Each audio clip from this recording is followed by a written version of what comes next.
The Lord be with you. And with your spirit. A proclamation from the Holy Gospel according to Matthew. Glory to you, O Lord. Jesus proposed another parable to the crowd, saying, "The kingdom of heaven may be likened to a man who sowed good seed in his field. While everyone was asleep, his enemy came and sowed weeds all through the wheat, and then went off. When the crop grew and bore fruit, the weeds appeared as well. The slaves of the householder came to him and said, 'Master, did you not sow good seed in your field? Where have the weeds come from?' The master said, 'An enemy must have done this.' His slaves said to him, 'Do you want us to go and pull them out?' He replied, 'No. If you pull up the weeds, you might uproot the wheat along with them. Let them grow together until harvest time. Then at harvest time, I will say to the harvesters, first collect the weeds and tie them in bundles for burning, but gather the wheat into my barn.'" My dear brothers and sisters, the good news of our salvation. Praise you, Lord Jesus Christ.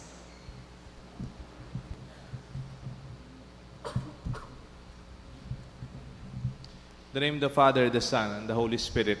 Amen. Good evening po. What if you have done your best? You worked hard. You had your own best efforts. You planned well. You had strategic planning. You were thinking well. After doing everything, after giving your best, things turned out to be wrong. Pagkatapos mong ginawa ang lahat, tapos hindi pa tama, parang it is not your expectation that these things happen. Sa ating ebanghelyo, ganyan po ang nangyari. There is this farmer with his servants. They planted good seeds, wheat. And then as the wheat grew, meron ding lumabas na weeds, unwanted weeds. Unwanted growth of unhealthy to the harvest. Excited po at mainit yung ulo ng mga slaves. "Master, isn't it you planted good seeds? How come? Meron pong weeds. Do you want them to pull out the weeds?" Anong sagot ng master? "No. If you pull out the weeds now, the wheat might go with them. Allow them. Allow them to grow together for the meantime. And when harvest time, I will ask the harvesters, go, separate the wheat and the weeds. Tie the weeds into bundles and burn them. The wheat, you keep them in my barn." How can we apply this in our experience? Isn't it many among us, we work hard, and yet things do not come out as we expect them? Wala sa plano natin yung mga problemang dumadaan sa atin o dumarating. How do we do? And what do we do? What would be the wise thing to do when we are confronted with things that are not right? Like weeds in our life. Hindi natin pinlano magkaroon ng weeds. We were planted good seeds, wheat. Pagkatapos nagkaroon ng problema, what do we do? Let us look at the gospel for wisdom. First, find the root cause. Find the root cause. Kung minsan ang problema natin, meron silang tinatawag na presenting problem. Presenting problem. Yun lang. Parang yan ang problema. May lagnat ka. Umatas yung temperature. Presenting lang yon. Hindi pa yun yan talaga. Ang mga doktor, alam po nito. They do diagnosis. Mas magaling yung doktor. They do series of tests. hindi sila magmadaling magdesisyon unless really it's emergency. Even before they come up with a prognosis or what they call in a humble way, an opinion. And then that is the only time they could advise you. In management, they also have their way of problem solving. Sa management, meron po kami noon, naalala ko yung tinatawag na fishbone analysis. Fishbone? Yung parang one problem leads to another problem, and then another problem leads to another problem, and you see the root cause. Dito pala nanggagaling. Kahit isolve mo lahat ito, dun pala sa ibaba ang problema. Parang nakasakay tayo sa malaking bangka, tapos may tubig yung bangka, tapos nagpapapagod tayong nagtatanggal ng tubig dun sa bangka kasi lulubog tayo. And then merong taong who will look for the root cause. Sandali lang, hindi siguro solusyon na tanggalin lang ang tubig sa ating bangka na lulubog. Kailangan siguro tignan natin saan galing yung butas, saan pumapasok, and let us close those things. And later on, we can solve the other problems later. Merong isang Italian thinker, ang apelido niya Pareto.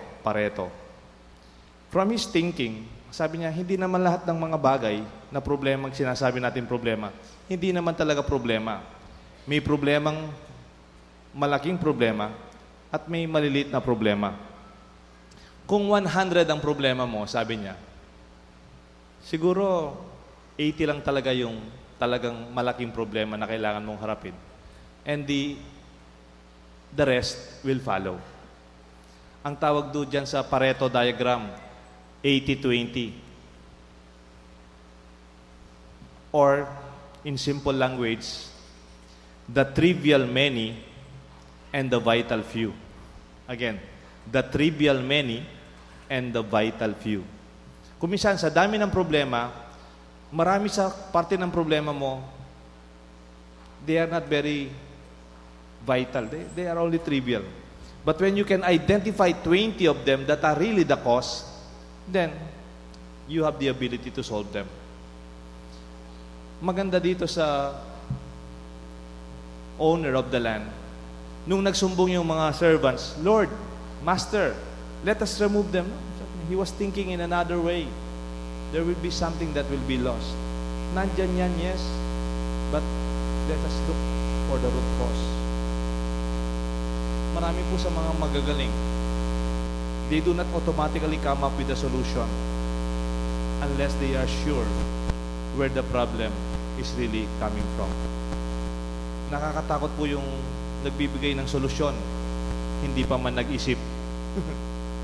O nagbibigay ng gamot, hindi ka pa man talaga dumaan sa masusing pag-aaral. Maybe we want instant solutions, but even the gospel today tells us, do not react. Do not react. Respond. Be proactive. Alam niyo po yung knee-jerk reaction, yung parang automatic lang. Parang yung walang pag-isip, yung it's just, that is not human naman, natural human. Ganon din naman yung mga pusa, yung mga ibon, pag ginanon mo yung ibon, lalilipad. Pero humans, they do not only react, they respond. They could even be proactive. Before responding, they could analyze. Actually, when problems come, emotions are very high. Diba? When problems come, you can be very emotional. Pwedeng mainit yung ulo mo. Pwedeng magagalit ka. Pwedeng you can be taken over by panic or emotions. Be calm. Naalala ko po nung seminarista, deacon po ako. Hindi pa po ako pare. 1993. Tumutulong po kaming mag-rescue ng mga pinatubo or lahar-prone areas. Nagpunta kami sa San Antonio, Bacolor. Dumadating yung lahar. Sumakay po kami ng, alam niyo po yung love bus sa Manila? Yun yung pinadala ng Manila para pang-rescue. Wala pa tayong maraming rescue equipments noon. Mga bus na, love bus. So, yung mga driver, syempre, ng love bus galing sa Manila, hindi nila alam yung mga lugar sa Bacolor, sa Porac, sa Florida Blanca. So, kami po mga volunteers, mga pare, mga lay people, mga lay leaders, mga volunteers, civic volunteers, tumutulong po kaming mag-rescue. Naalala ko, di may kasama po kami na nagre-rescue. Nung nire-rescue na po namin, kasi padating na talaga yung lahar, sumasakay na po yung mga taga Bacolor, San Antonio, Bacolor. Yung kasama naming nagre-rescue, sigaw ng sigaw. Sabi, "Don't panic! Don't panic! Don't panic! Don't panic!" Tapos patakbo-takbo po siya, "Don't panic!" Tapos, kasama ko po yung pari noon, si Father Eloy Dizon. Volunteer po siya sa... Nabigla ako dun sa kasama kong pare. Alam niyo po yung ginawa niya dun sa kasama namin nagre-rescue. "Don't panic!" Binatukan niya. Binatukan niya, malakas gano'n. Nabigla siya. Bakit? Bakit po? "Don't panic na kang mag-panic. Ikaw mag-panic." Sabi nga namin. Sometimes, when we have problems, when you panic, when you overreact, sabi nga, you don't solve a problem with another problem.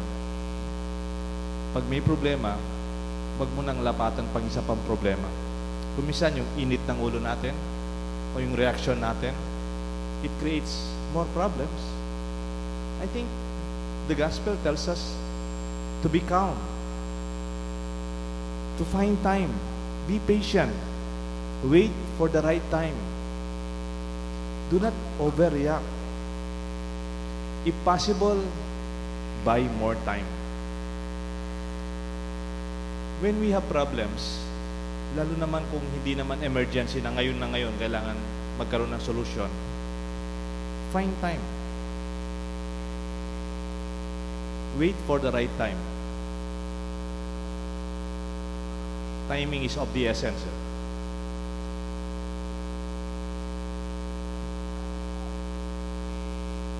Consult. Magtanong-tanong ka muna. Maraming taong magagaling.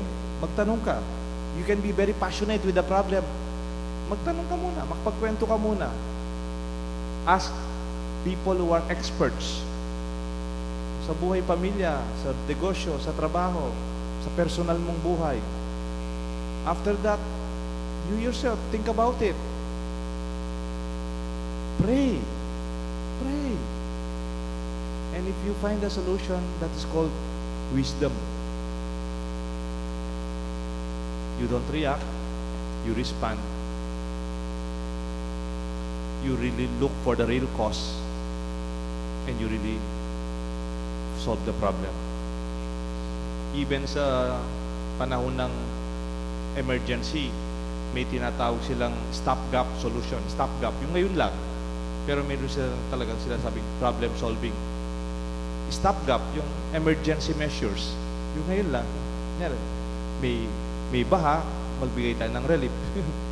Pero saan talaga nanggagaling yon, di ba? Nag-overflow yung creek, lagyan natin. Pero saan nanggagaling talaga yon, di ba? It might be solving it more on the real sense of a long-term sustainable solution. Ganoon din po siguro sa personal nating buhay. Kasi ngayon, usong-uso yung tinatawag nilang, dahil impatient tayo, hindi tayo nagkakaroon ng time to think about it. Minsan, we are overcome by emotions. Ang tawag ko dyan we find our disposable solution. Disposability as a solution. You dispose mo na lang. You give up. Itapon mo na lang yan. Ganyan po kasi yung mga gamit natin ngayon, disposable. Di ba?